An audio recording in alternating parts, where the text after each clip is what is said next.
Hello everyone, welcome to Wicked West Books. My name is Meg West and today we are going to do a January wrap-up for 2024. I read 9 books in January. It's usually a higher amount of books for me. The new year, new start. I usually take kind of a break at the end of the year for reading, so I feel all ready to start something new at the beginning of January. So let's get started. The first book I read was A Game of Fate by Scarlett St. Clair. This is the first book that is from Hades' perspective, and it's about the first book in the series. I read the second book from Persephone's point of view at the very end of last year and decided to start with Hades for this one. As much as I love Hades and Persephone, and as much as Scarlett St. Clair is a local indigenous author, I'm not sure that I'm going to keep reading this book series. I gave this book a 3 out of 4 stars. It is a modern retelling of Hades and Persephone, but I don't like Persephone. I don't know, because the problem is that she hasn't grown up at all. She is still just like the kid that her mother forced her to be, which makes sense because she's been forced to live at home and is now getting a chance to discover herself. And she turns into, from the mythologies and stuff, a person that I really like, or a goddess, I should say, that I really like. But I don't like her when she is such a child in her behaviors. I might be reading a couple more books just to give it more chance because, like I said, I think once Persephone actually manages to grow up a little bit outside of her mother's influence, she will become a more likable character to me. I don't think she's supposed to be super likable in these, but I am kind of the point of view where I don't necessarily want to read a point of view that I don't like just for it to get to a better place. So I'm kind of waffling on DNFing this series. I am unsure, but I did read this one and give it a 3-star rating. That 3-star rating came from the CAWPILE for it, and I just kind of want to share what my CAWPILE is in case you want a little bit more depth of information on how I rated these individual subjects out of 10. I also make sure in my book reviews to put the CAWPILE ratings at the very top of the page so that it's more clear on why I'm giving it the rating that I'm giving it. So for A Game of Fate, I gave the characters a 6 out of 10, the atmosphere an 8, the writing a 7, the plot a 3, it was the same book but from a different perspective, the intrigue a 4. As much as I love Hades, it was still just book 1 again. The logic a 7, and my general enjoyment of it a 5. So the next book that I read is book 1 for the Darkblade series, A Demon's Curse by Dan Abnett and Mike Lee. Surprisingly, I rated this higher than the Hades and Persephone book. This was the buddy read that my husband and I did for January. It was his choice. And there is a discussion video if you want to check out our thoughts and discussions about it. We'll get better at doing those as we go forward. Yeah, this is a very grimdark kind of story. It is about an evil character who goes forward to gain more power, essentially, and I liked the side characters more than the main character. And they were also evil, so it wasn't that the main character was evil, because I have a lot Forgotten Realms background. I didn't like these dark elves compared to the Forgotten Realm ones, and it's probably not a series that I will continue, though I didn't hate the book, and for its rating it got a 4-star rating from me, breaking that down through the CAWPILE, and that was a 7 for the characters. Again, mainly for the background characters. I liked them quite a bit more. The atmosphere was a 6. I couldn't quite tell what the atmosphere was being aimed for the entire book, so the writing was an 8. There was nothing really wrong with it except for the overuse of a specific term that I kind of wish I had played a drinking game while reading it. The plot was a 7, intrigue was a 7, the logic was an 8, and my general enjoyment of it was the 6.5. It was okay. It wasn't super impressive. I finished it. I didn't have to like force my way through it, but it wasn't something I'm going to start calling a favorite. And next, we have our first 5-star read of the year. This is Emily Wilde's Encyclopedia of Fairies by Heather Fawcett. I loved this book. I loved it. One of my absolute favorite things in a book, which is something that other readers don't like. I don't understand it myself, but they don't like it, is that it has footnotes. I love a story with footnotes. Random world building that has nothing to do with the plot. Yes. Yes, please. That's fantastic. And the way that this is written, it takes place in 1909. It has that slight kind of like Victorian era of storytelling, the kind of like prim and proper way of speaking and writing things out. And it is full of adventure in a small, cold island off the coast of Norway. It's someone trying to scientifically categorize fairies. I loved when Marie Brennan did it with dragons, so I knew that I would love it with the fairies. And this one, it's written a little bit younger from the character perspective, but it has a better romance. So if you liked this, I do highly recommend Marie Brennan's Dragon series because it's got the same kind of vibe to it. The dragon one is slightly more like realistic in the people and the way that they're going at it from society's point of view, but this was a fun adventure. I'm going to have this as like one of my new favorite trilogies. I cannot wait for book 3 to come out. I have started reading book 2. That will be in next month's wrap up for February. For characters, I gave them a 9. I love them both. I absolutely love them both. It kind of started a little iffy on Emily Wilde, but a few pages in and I forgot that she was annoying to begin with. It just became part of her, and I love her. Atmosphere, 10 out of 10. I have no complaints, no notes. The writing, also a 10 out of 10. For plot, I give it an 8 out of 10.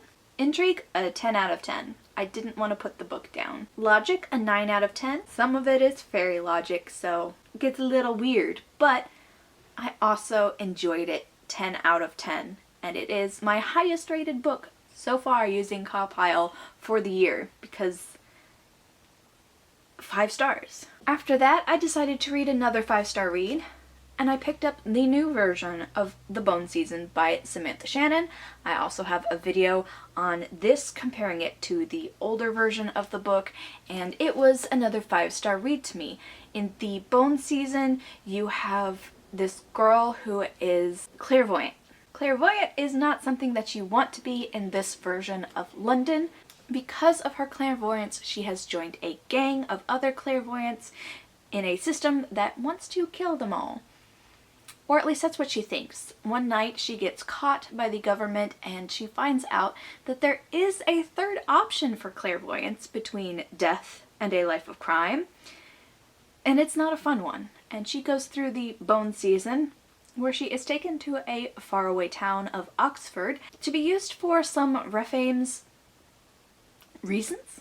I have read far enough in the book series to know that the Rephaim's reasons are actual, even if they are still definitely 100% abusive.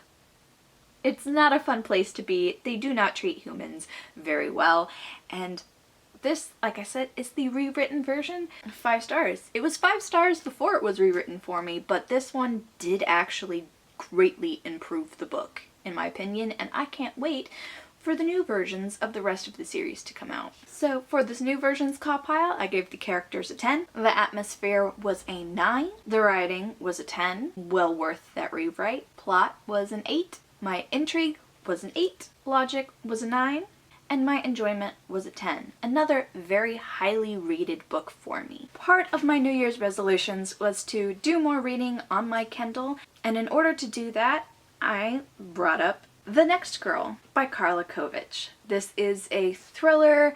There was a guy who was in love with a girl, and he tried to avoid his murderous instincts of kidnapping her and keeping her hostage, but he failed and did it anyway. And this is about the detectives figuring out that after 5 years of being missing, she's still alive. She is still alive. So now they really gotta find her before the big twist at the end. There was no twist. You predict that the woman will get rescued. I predicted how crazy this man who kidnapped this woman and kept her locked up for 5 years was going to end up being. He loses his sanity in a general slope through the book, and there was no surprise ending for me, but I'm not that big on thrillers, so I don't know. My overall rating for this book was 3 stars. I gave the characters a 5. They were okay. The atmosphere was a 4. I had no accurate gauge for how much time was passing. She would walk into a room, pour herself a fresh coffee, take 1 sip, and have a 2-sentence conversation, and then all of a sudden the coffee cup was empty, and it's like, okay, well, you only took 1 sip of it. Was it a small cup of coffee? Did more time pass? Did this conversation take longer than it was written? Writing is a 5. Plot was a 6. It was okay, but again, it advertises a major twist, and it wasn't a twist. Intrigue was a 3. I, by the end of it, was just ready to be done with it. Logic was a 7. It was the strongest point of the book. Things went pretty logically forward. And my general enjoyment of this book was a 4. Not very high at all. That's my thoughts on that book. I then picked up The Bone Season. This is the older version. I read it so that I could more directly compare the 2013 version to the 10-year anniversary version, and I did a video on that comparison if you want to check it out. I read this book in a day, and I'm not rating it in my CAWPILE because it's the same book a second time, but yeah, no, the 10-year anniversary edition was better, and if you haven't read this series, that's the one I would recommend to you. And then in May, the rest of the books you can binge through 3 more books in the series. And then I read The Mime Order. One of the things I am trying to do this year is read through the series, so this was the one that I was trying to get through January. I didn't quite finish it, but I read The Mime Order. The Mime Order I have read before the first time I tried to read the Bone Season series, and I gave it a 5-star rating. It was kind of a lower one, but it still managed to not stick in my head enough that I had a good time reading it, but also stick with me a little bit enough that there was some nostalgia factor to it. Obviously, it's the second book in this series, so I don't want to go too much into what's going on, but essentially there is a hole in the power system that the gangs have in London, and there's a race to try and fill that power hole. I gave the characters a 10 out of 10. The atmosphere was an 8. The writing was a 9. The plot was a 9. The intrigue was also a 9. The logic was a 10, and my enjoyment was also a 9. It was a good sequel.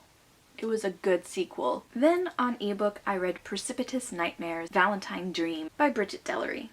This was a very cute, very short erotica story on the Kindle where a nightmare has to get a dream to fall in love with him in order to become a real man. It was genuinely very short at only 103 pages, and I gave it a 4.5 stars. It was really cute and fluffy and just fun to read. The characters I gave a 9. I liked the nightmare and the dream. The atmosphere was a 10. Very short read. I honestly wish it could have been made a little bit longer just to fill it up just a little bit more. The writing was a 7. The plot was an 8. My intrigue was an 8. The logic was also an 8. And my enjoyment was an 8. So this got a 4.5 average rating across the CAWPILE. And then the final book that I read for the month of January was The Song Rising by Samantha Shannon. This is the 3rd book in the Bone Season series, and I gave it a 4-star rating. There was no nostalgia connected to this book for me. 3rd book in a series. I don't want to spoil things, but they go off in kind of a direction that I was not expecting them to go, in that they leave London It was necessary, it was part of the plot, it wasn't like out of place or anything like that. It's just didn't meet my expectations, which is kind of the point in my reviews of things, but it feels very full of myself to say. This one, more than the rest, I'm really curious to see what Samantha Shannon does with the rewrite of it, and I hope that she kind of beefs up the story just a little bit to kind of just fill in, not necessarily like plot holes or anything, but just the holes in my enjoyment of reading this book. It could just be because of how thin it is that it didn't quite do the same thing for me as the first two books, which are much thicker. They are much thicker than book 3 in the series. And honestly, it does leave off in a direction that I very much want to see what happens in book 4. But I have to read a physical copy of book 4 to see where that goes. And then I will read 2nd, 3rd, and 4th books in this series again once they're rewritten. My CAWPILE for this, characters were an 8. Not quite as interesting as they were before. The new characters that get introduced, I don't like them quite as much. The old characters that aren't in this book for their own reasons, I kind of missed them. Atmosphere was a 7. The writing was a 6. That's one of the reasons I'm really looking forward to the rewrite of this one. Again, this one holds no nostalgia for me, and I think it made me judge it a little bit more clearly, so the writing on this one wasn't very good, but I know that's going to get better. I know it will. Plot was a 7. Intrigue was also a 7. The logic was an 8. And my general enjoyment was also a 7. So that is it for the month of January. I managed to get 2 physical books off of my TBR and read 2 books on the ebooks. And overall, it was a pretty good reading month once I got over the beginning. So that is going to be it for this video. I hope you guys enjoyed it. If you did, please give me a thumbs up down below. Feel free to subscribe if you haven't already. If you subscribe, you become his friend. Have a wicked day.